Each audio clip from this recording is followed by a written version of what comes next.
Hello everyone, welcome to Star IQ. Star IQ के video platform पे आप सभी का बहुत बहुत स्वागत है। कैसे हैं आप सभी? उम्मीद है कि बहुत अच्छे होंगे।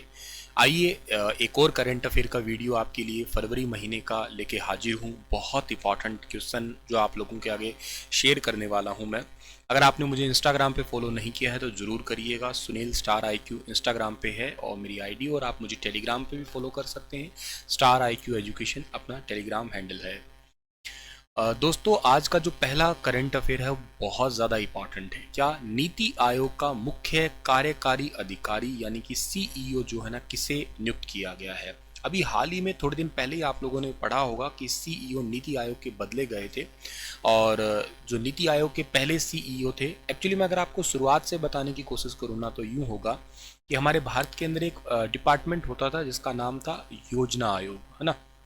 अच्छा, इस योजना आयोग का नाम बदल दिया गया या इसका पूरा अलग ही डिपार्टमेंट ही हो गया। क्या कि 1 तारीख को, और एक कौन सी, 1 जनवरी 2015 को, ये क्वेश्चन पेपर में ऑलरेडी आ चुका है। ये भारत में एक डिपार्टमेंट बना जिसका नाम रखा गया नीति। नीति का फुल फॉर्म आप जानते होंगे, national institution for transforming India, राष्ट्रीय भारत परिवर्तन संस्थान।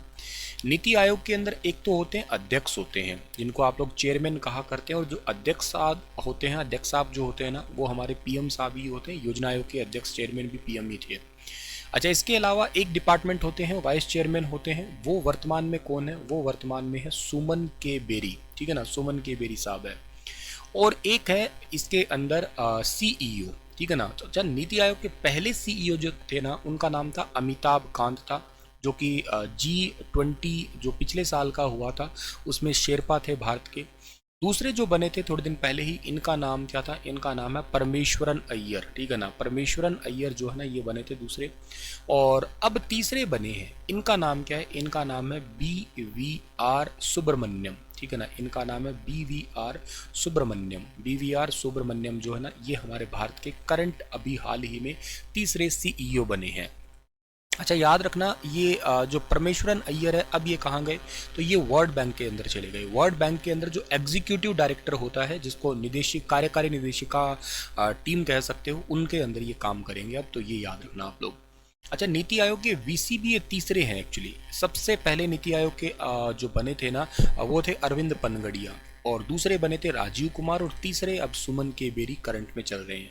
हेडक्वार्टर इसका न्यू दिल्ली में है, और नीति आयोग को आप लोग थिंक टैंक के नाम से भी जानते हैं। एक नाम इसका और भी है, थिंक टैंक, ये याद रखना आप लोग, ठीक है। सो थिंक टैंक मतलब ये नवाचार से रिलेटेड कहिएगा, या यूँ कहिएगा सोच समझ के फैसले लेने वाले डिपार्टमेंट में से एक कहिएगा। विदेश विभाग भी इसमें काम करता है, ये याद रखना। अच्छा, एक नवाचार से मुझे याद आई, अभी हाल ही में एक नया शहर बसाया गया है जिसका नाम है न्योम सिटी। न्योम सिटी, न्योम शहर जिसको कहते हो आप लोग, ये न्योम सिटी नया शहर कहाँ बसाया गया है? आप दिमाग पे जोर डालिएगा, कहाँ बसाया गया होगा? ये है सऊदी अरब के अंदर, ठीक है ना। सऊदी अरब का एक नया शहर बसाया गया है ये। सऊदी अरब के पास लाल सागर है, लाल सागर के पास जो है ना, ये एक नया शहर बसाया गया है। इस पे तकरीबन 500 अरब डॉलर का जो है ना वो खर्चा किया गया है, ठीक है ना। और इसके अलावा न्योम का मतलब क्या होता है? देखो, NEO न्यू हो गया, और प्लस में M है। तो न्यू का मतलब तो होता है न्यू होता है, और यहाँ M का मतलब क्या है? M जो ना एक अरबी भाषा के अंदर एक वर्ड होता है जिसका नाम क्या है? जिसका नाम है मुस्तकबल। मुस्तकबल, इसका मतलब होता है फ्यूचर, भविष्य होता है। और वैसे भी मोहम्मद सलमान बिन यहाँ के हैं, तो उनसे, उनके नाम में भी M आता है, तो कहीं ना कहीं कयास ये भी लगाया जा रहा है। हिंदुस्तान टाइम्स ने तो बल्कि उनके नाम पे ही लिखा है ये, ठीक है। इस शहर का टोटल लंबाई चौड़ाई की बात की जाए तो 26,500 स्क्वायर किलोमीटर का जो है ना ये टोटल शहर है। और इंटरेस्टिंग ये है कि पहले यहाँ पे एक जनजाति रहा करती थी। उस जनजाति का नाम क्या है? उस जनजाति का नाम जो है ना वो है हावले टेट, ठीक है ना। ये जनजाति थी, इस जनजाति को यहाँ से भगा दिया गया, और अब ये एक नया शहर स्थापित हो गया है। अच्छा, इस शहर में 100% पब्लिक ट्रांसपोर्ट यूज़ होगा, कोई प्रकार का प्राइवेट व्हीकल यूज़ नहीं होगा, तो मतलब प्रदूषण फ्री होगा। ये इलेक्ट्रिक व्हीकल वाला शहर बनेगा, यूँ समझिएगा। और दूसरी बात ये है कि 2029 के ना जो एशियन विंटर गेम होंगे ना, वो भी इसी न्योम शहर में ही होंगे। तो ये चीज़ें इंपॉर्टेंट होती है एग्ज़ाम के लिए, आप लोग याद कर सकते हैं ये, ठीक है। चलिए थोड़ा और आगे जाते हैं। अगला क्वेश्चन हमारा क्या रहने वाला है कि हर साल निम्नलिखित में से किस दिन अंतर्राष्ट्रीय मातृभाषा दिवस जो है ना मनाते हैं, इंटरनेशनल मदर लैंग्वेज डे। तो ये हर साल 21 फरवरी को मनाते हैं। इस बार भी 21 फरवरी 2023 को सेलिब्रेट किया गया। इस बार का थीम क्या था? इस बार का थीम था multilanguage education. Multilanguage education necessity to transform education.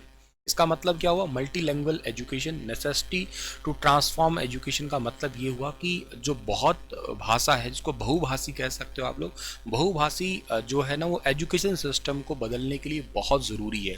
Necessity to transform education मतलब एजुकेशन सिस्टम को पूरा बदलने के लिए बहुत ज़रूरी है। इसको मनाता कौन है एग्जाम में, ये भी जरूरी है। United Nation education scientific cultural organisation यानी कि यूनेस्को मनाता है, याद रखना। यूनेस्को ने इसे पहली बार साल 2000 में मनाया था, ये भी याद रखना आप लोग, ठीक है। और एक बात और है, एक ओडिशा के डॉक्टर हैं जिनका नाम है महेंद्र, ठीक है ना, डॉक्टर का नाम है महेंद्र मिश्रा जी, महेंद्र कुमार मिश्रा इनका नाम है। इनको भी हाल ही में इंटरनेशनल मातृभाषा पुरस्कार 2023 दिया गया है, यूनेस्को के द्वारा दिया गया है, ठीक है। तो ये भी इंपॉर्टेंट है। और एक माइक्रोसॉफ्ट कंपनी के बारे में भी आप लोग जानते होंगे। माइक्रोसॉफ्ट कंपनी एक नया प्रोजेक्ट स्टार्ट किया है, एलोरा। ये एलोरा क्या है? दुनिया के दुर्लभ भाषा को बचाने के लिए प्रोजेक्ट स्टार्ट किया है और स्पेशली ये भारत में काम करेगा। तो भारत में जो दुर्लभ भाषाएं हैं उनको बचाने के लिए भी एलोरा प्रोजेक्ट है, माइक्रोसॉफ्ट ने स्टार्ट किया है। ये भी आप लोग याद कर सकते हैं डियर, ठीक है। और यूनेस्को का हेडक्वार्टर कहाँ पे है, ये बात आप मुझे कमेंट में लिख के बताइएगा।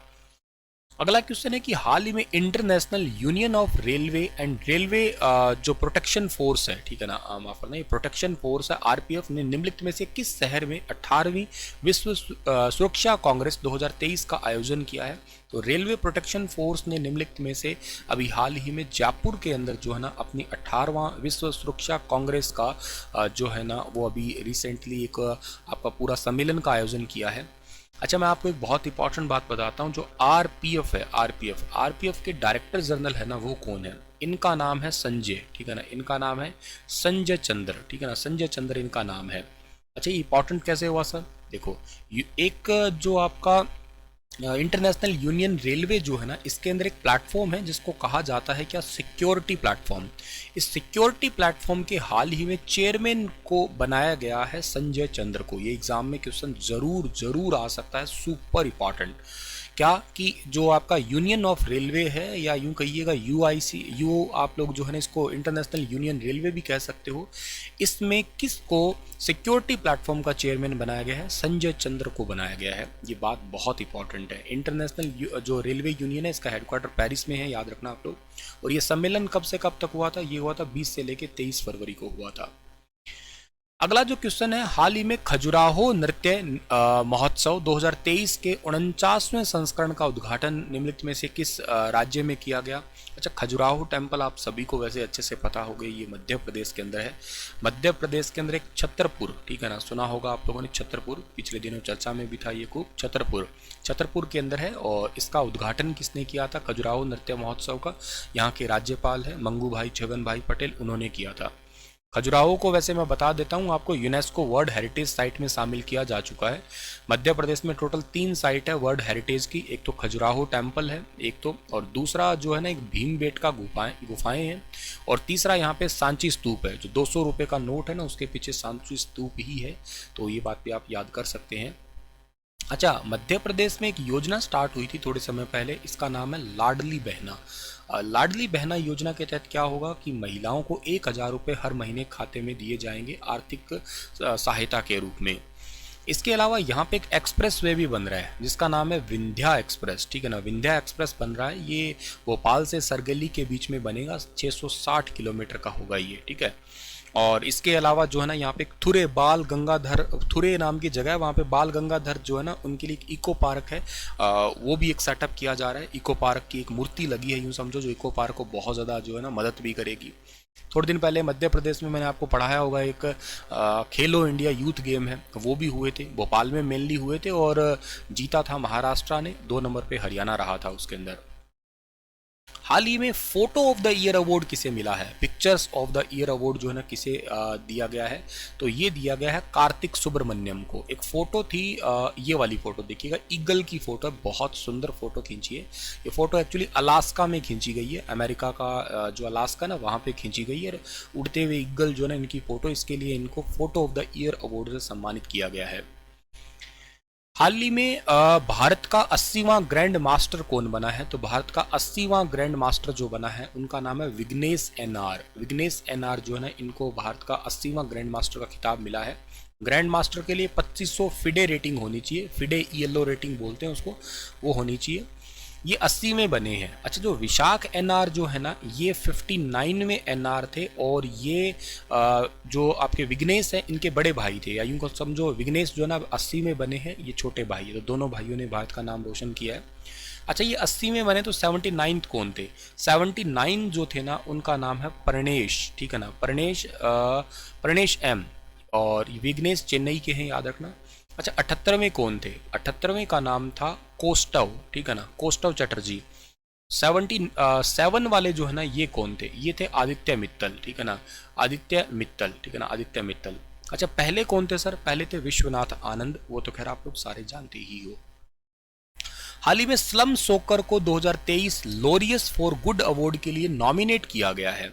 ये दिल्ली की एक संस्था है, समझिएगा, जो गरीब बच्चों को फुटबॉल सिखाने का काम करती है। इसको नॉमिनेट किया गया है, याद रखना।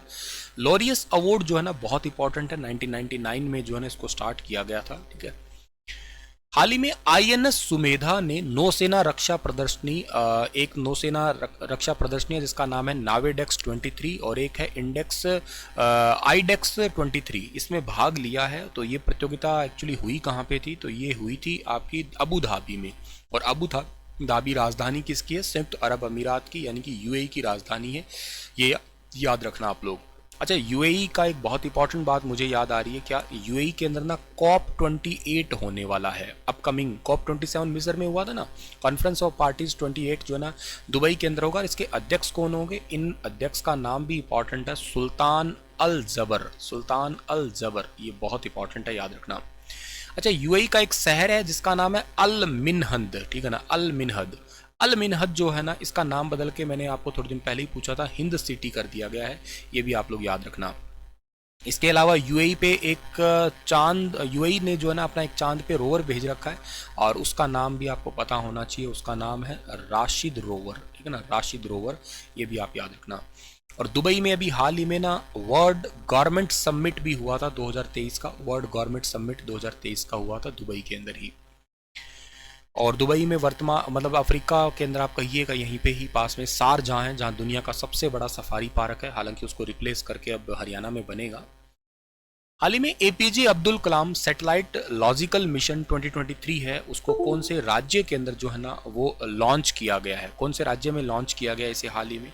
तो इसे लॉन्च किया गया है तमिलनाडु के अंदर। इसको लॉन्च किया गया है, एक मार्टिन फाउंडेशन है उनके द्वारा, उन्होंने पैसा लगाया है इसके ऊपर सारा। 5000 बच्चों ने मिल के यहाँ पे पिको सैटेलाइट बनाए हैं, जैसे नैनो होते हैं वैसे पिको होते हैं, 10 पावर माइनस कितना बनेगा 12, ठीक है ना, 10 पावर माइनस 12 जो है ना ये पिको होता है। इतने छोटे छोटे सैटेलाइट बनाए हैं ये, और ये एक यहाँ पे गांव है, पर्टिकुलर गांव बताता हूँ कहाँ से लॉन्च हुए हैं ये, पट्टीपोलम, पट्टीपोलम नाम का गांव है। ये जिला है यहाँ पे चंगलपट्टू, ठीक है ना, चंगलपट्टू, चंगलपट्टू नाम का जिला है। इस जिले से जो है ना इसको लॉन्च किया गया है। जो कल मैं आपको एक बता रहा था ना, न्यूक्लियर पावर प्लांट बता रहा था कलपक्कम, उसके साथ मिलके ही इनको लॉन्च किया गया है, डॉक्टर एपीजे सर के नाम पे ही। हाल ही में नौसेना के एडमिरल आर हरि कुमार ने एक अवार्ड दिया है, ऑन द स्पॉट यूनिट प्रशस्ति पत्र सम्मान। कौन से जहाज को दिया गया है? आईएनएस निरीक्षक को मिला है, याद रखना ये आईएनएस निरीक्षक को। अच्छा, आप सोचोगे आईएनएस निरीक्षक जो है ना इसको ये अवार्ड क्यों दिया गया होगा? एक्चुअली देखो क्या कि 1971 के अंदर ना हमारा आईएनएस खुखरी था जो पाकिस्तान ने डुबो दिया था, और वो समुद्र में 80 मीटर नीचे जो है ना पड़ा है, तो वहाँ तक पहुँच के आईएनएस खुखरी को सम्मानित किया निरीक्षक ने एक्चुअली, और इस करके इस जहाज को ये सम्मानित किया गया। वैसे ये जो निरीक्षक है काफ़ी नीचे तक जा चुका है, 257 मीटर तक नीचे जा चुका है समुद्र में, ठीक है ना। और आईएनएस निरीक्षक को बनाया किसने है? माजागांव डॉकयार्ड शिपयार्ड लिमिटेड ने बनाया है। वैसे मैं आपको बता देता हूँ, भारत के ये निरीक्षक है, निर्देशक नहीं है, एक निर्देशक जहाज भी है। भारत के 4 जहाज है जो लार्ज सर्वे वेसल के रूप में तैयार किए जा रहे हैं भारत में सर्वेक्षण करने के लिए, जिनमें से एक जहाज का नाम है संधायक, ठीक है ना, संधायक जहाज है। दूसरा जहाज है जिसका नाम है निर्देशक है, ठीक है ना, और तीसरा जो है ना इसका नाम है इक्षक। ये 3 बन गए, चौथा भी बना नहीं है। इनको गार्डन शिप बिल्डर कंपनी बना रही है, याद रखना आप लोग। हाल ही में जो केंद्रीय मंत्री है नितिन गडकरी साहब है, इन्होंने दुनिया के सबसे बड़े एक अनोखे पार्क का उद्घाटन किया है जिसका नाम है अनुभूति समावेशी पार्क। अपने ही संसदीय क्षेत्र नागपुर में जो है ना इसका उद्घाटन किया है। 12 करोड़ इसके ऊपर रुपए लगेंगे और सामाजिक न्याय और अधिकारिता मंत्रालय जो है ना इसको बनाएगा। भारत के दिवंगत chief of defence staff general Bipin Rawat के सम्मान में बिपिन बैल श्री एक मंदिर है श्री मुक्तिनाथ मंदिर, ठीक है ना, ये मुक्ति कर दीजिएगा, मुक्तिनाथ मंदिर है, ये नेपाल में है और इनके नाम पे ही जो है ना एक मंदिर के अंदर बैल लगाई गई है, ठीक है ना। मुक्तिनाथ मंदिर ये भगवान विष्णु का है और नेपाल के साथ हम मिलकर सूर्य किरण नाम का अभ्यास भी करते हैं, इंपॉर्टेंट है, याद होगा आपको। नेपाल के अंदर पशुपतिनाथ मंदिर भी है भगवान शिव जी का, वो भी इंपॉर्टेंट है। किस संगठन ने मेट्रो के लिए भारत का पहला virtual shopping app momentum 2.0 launch किया है? ये दिल्ली मेट्रो ने लॉन्च किया है। जैसे मान लो आप दिल्ली मेट्रो में बहुत लंबा सफ़र बिताना हो, तो मान लो एक स्टेशन पे आप हो और आपको पता है अगले स्टेशन पे जाने पे आप लोगों को 2 घंटे लग सकते हैं, तो आप इस स्टेशन पे इस मोबाइल एप्लीकेशन से कोई सामान ऑर्डर करिएगा और अगले इस स्टेशन पे जब तक आप पहुंचोगे तो आप लोगों को वो सामान जो है ना मिल जाएगा आपका। तो ये मोमेंटम 2.0 लॉन्च किया है दिल्ली मेट्रो रेल कॉरपोरेशन ने। चलिए आज का सेशन इतना ही था। हंसते मुस्कुराते रहना। मिलता हूँ आप लोगों को अगले सेशन में, तब तक अपना ख्याल रखना।